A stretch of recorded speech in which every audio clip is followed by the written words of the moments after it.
Okay, we are now on reading 6, I think. 1, 2, 3, or 7. I've lost track. We're on another reading of Neil Gaiman's The Graveyard Book, which features this young man here, Bod, or Nobody Owens to give him his full name, who, escaping the murder of his family, is now living in a graveyard and being raised by ghosts, and this man here, who's a vampire called Silas. However, Silas has had to leave on a mysterious mission away from the graveyard, leaving Bod, that's my cat, leaving Bod to be looked after by a new woman called Miss Lupescu, who's not dead, but has a, shall we say, slightly canine look about her. She's about to give him a lesson on ghouls. Miss Lupescu folded her arms. "Tell me about ghouls," she said. Bod tried to remember what Silas had told him about ghouls over the years. "Keep away from them," he said. "And that is all you know, da? Why do you keep away from them? Where do they come from? Where do they go? What do you not stand near a ghoul gate? Eh, boy?" Bod shrugged and shook his head. "Name the different kinds of people," said Miss Lupescu. "Now." Bod thought for a minute. "The living," he said. "The dead." He stopped. "Then cats?" he offered uncertainly. "You are an ignorant boy," said Miss Lupescu. "This is bad, and you are content to be ignorant, which is worse. Repeat after me. There are the living and the dead. There are day folk and night folk. There are ghouls and mist walkers. There are the high hunters and the hounds of God. Also, there are solitary types." "What are you?" asked Bod. "I," she said sternly, "am Miss Lupescu." "And what's Silas?" She hesitated, then she said, "He is a solitary type, which means he likes to be alone." Bod endured the lesson. He put up with it. When Silas taught him things, it was interesting. Much of the time, Bod didn't realise he had been taught anything at all. Miss Lupescu taught in lists, and Bod could not see the point to it. He sat in the crypt, aching to be out in the summer's twilight.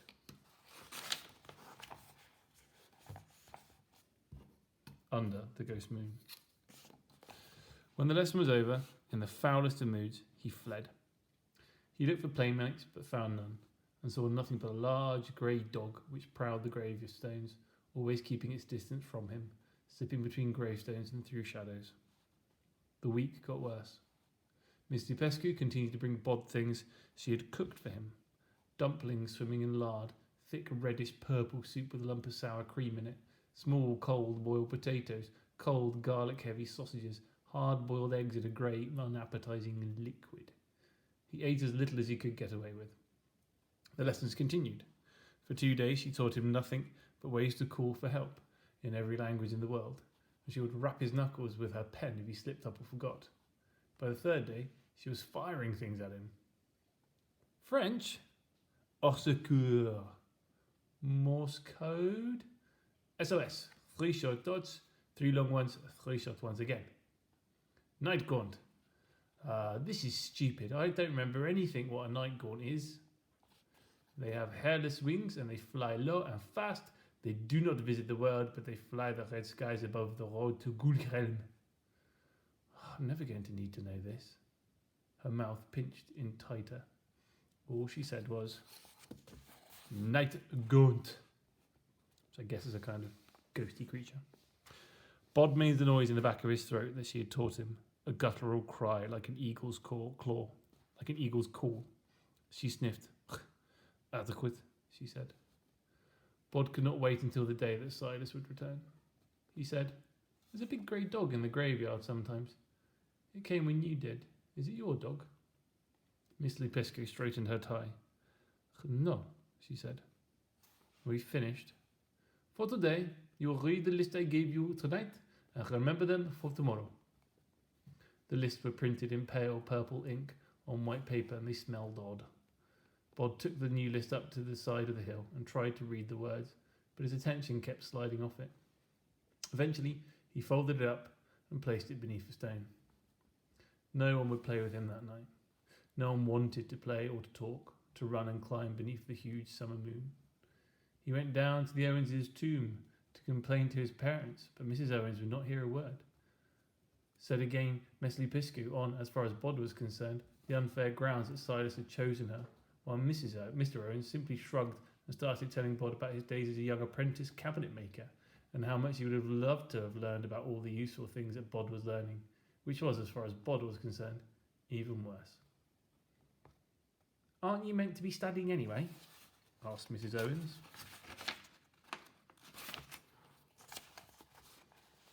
Bod squeezed his fists together and said nothing. He stomped off into the graveyard, feeling unloved and underappreciated. Bod brooded on the injustice of it all and wandered through the graveyard, kicking at stones. He spotted the dark grey dog and called to it to see if it would come over and play with him, but it kept its distance, and Bod, frustrated, threw a clump of mud towards it, which broke on a nearby gravestone and scattered earth everywhere. The big dog gazed at Bod reproachfully, which means sort of like telling him off, then stepped away into the shadows and was gone. The boy walked back down the southwest side of the hill, avoiding the old chapel. He did not want to see the place that Silas wasn't. Bod stopped beside a grave that looked the way he felt. It was beneath an oak tree that had once been struck by lightning, and now was just a black trunk like a sharp talon or claw coming out of the hill. The grave itself was water-stained and cracked, and above it was a memorial stone on which a headless angel hung, its robes looking like a huge and ugly tree fungus. You might remember from yesterday's reading that such gravestones are where ghouls live, or a ghoul gate. Bod sat down on a clump of grass and felt sorry for himself and hated everybody. He even hated Silas for going away and leaving him. Then he closed his eyes and curled into a ball on the grass and drifted into a dreamless sleep. Down the street and up the hill came the Duke of Westminster, the Honourable Archibald Fitzhugh, and the Bishop of Bath and Wells, slipping and bounding from shadow to shadow, lean and leathery, all sinews and cartilage, that's the stuff around your muscles, wearing raggedy clothes all a tatter, and they bounded and loped and skulked, leapfrogging over dustbins, keeping to the dark side of hedges. They were small, like full-sized people who had shrunk in the sun. They spoke to each other in undertones, saying things like, "If your grace has more blooming idea of where we is than us do, I'd be grateful if you'd say so. Otherwise, you should keep his big awful hole shut. And all I'm saying, your worship, is that I knows there's a graveyard near to here. I can smell it. And if you could smell it then, I should be able to smell it, because I've got a better nose than you have, your grace." These are interesting characters. All this as they dodged and wove their way through suburban gardens. They avoided one garden, "Psst," hissed the Honourable Archbishop Fitzhugh, "dogs," and ran along the top of the garden wall, scampering over it like rats the size of children. Down into the high street and up the road to the top of the hill, and then they were at the graveyard wall, and they went up it like squirrels up a tree, and they sniffed the air. "Where, dog?" I guess means like werewolf, said the Duke of Westminster. "Where?" "I don't know. Somewhere around here. Doesn't smell like a proper dog anyway," said the Bishop of Bath and Wells. "Somebody couldn't smell this graveyard neither," said the Honourable Archbishop Fitzhugh. "Remember, it's just a dog." The three of them leapt down from the wall to the ground, and they ran, using their arms as much as their legs to propel themselves through the graveyard to the ghoul gate by the lightning tree. These must be ghouls. And beside the gate, in the moonlight, they paused. "What's this when it's at home, then?" asked the Bishop of Bath and Wells.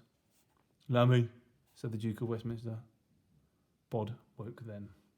The free face staring into his could have been those of mummified humans, fleshless and dried, but their features were mobile and interested.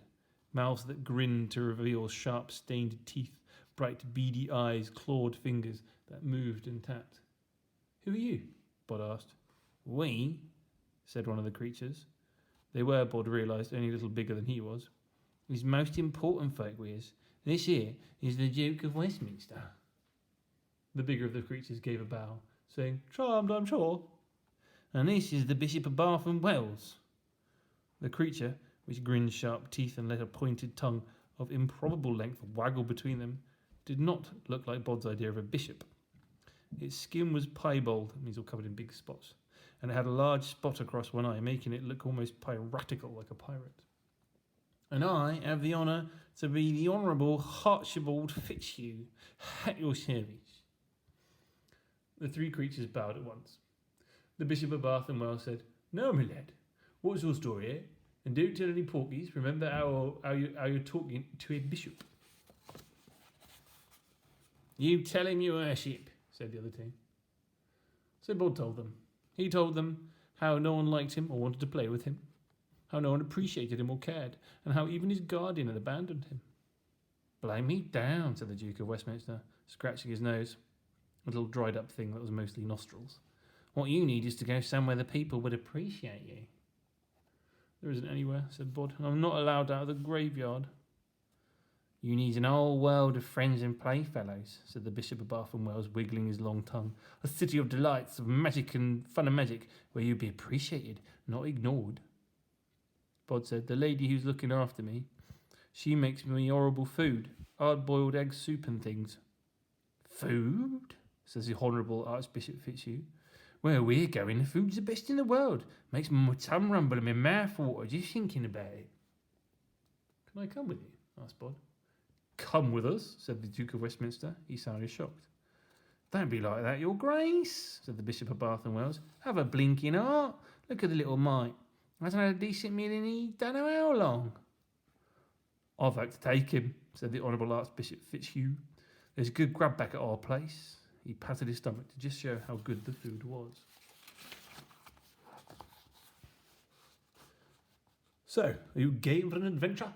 asked the Duke of Westminster, won over by the novel idea. "Or do you want to taste the rest of your life here?" And with bony fingers, he indicated the graveyard and the night. Bod thought of Miss Lupescu and her awful food, and her lists and her pinched mouth. "I'm game," he said. His three new friends might have been his size, but they were far stronger than any child, and Bod found himself picked up by the Bishop of Bath and Wells and held high above the creature's head, while the Duke of Westminster grabbed a handful of mangy-looking grass, shouted what sounded like "Scarfich Kavar!" and pulled. The stone slab that covered the grave swung open like a trapdoor, revealing a darkness beneath. "Quick now," said the Duke, and the Bishop of Bath and Wells tossed Bod into the dark opening, then leapt in after him, followed by the Honourable Archbishop Fitzhugh, and then, with one agile bound, by the Duke of Westminster, who, as soon as he was inside, called out "Wech Carados!" to close the ghoul gate, and the stone crashed down above them. Bod fell rumbling through the darkness like a lump of marble, too startled to be scared, wondering how deep the hole beneath the grave could possibly be, when two strong hands caught him beneath the armpits, and he found himself swinging forward through the pitch blackness. Bod had not experienced total darkness for many years. In the gravestone he saw what the dead see, and no tomb or grave or crypt was truly dark to him. Now he was in utter darkness, feeling himself being pitched forward in a sequence of jerks and rushes, the wind rushing past him. It was frightening, but it was also exhilarating. And then there was the light, and everything changed. The sky was red, but not the warm red of sunset. This was an angry, glowering red, the colour of an infected wound.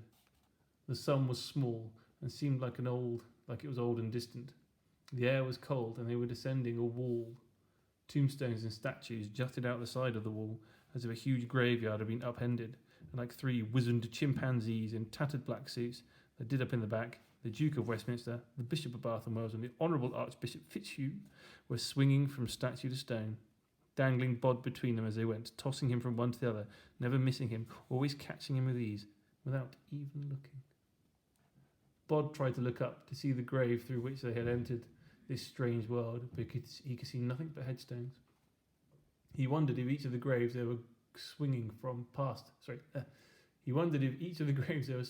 was a door for the kind of people who were carrying him. "Where are we going?" he asked, but his voice was whipped away by the wind. They went faster and faster. Up ahead of them, Bod saw a statue swinging up, and another two creatures came catapulting out into this crimson-skied world, just like the ones that carried Bod. One wore a raggedy silken gown that looked like it had once been white. The other wore a stained grey suit too large for it, the sleeves of which were shredded into shadowy tatters. They spotted Bod and his three new friends and made for them, dropping 20 feet with ease. We shall find out tomorrow where he is and what will happen to him.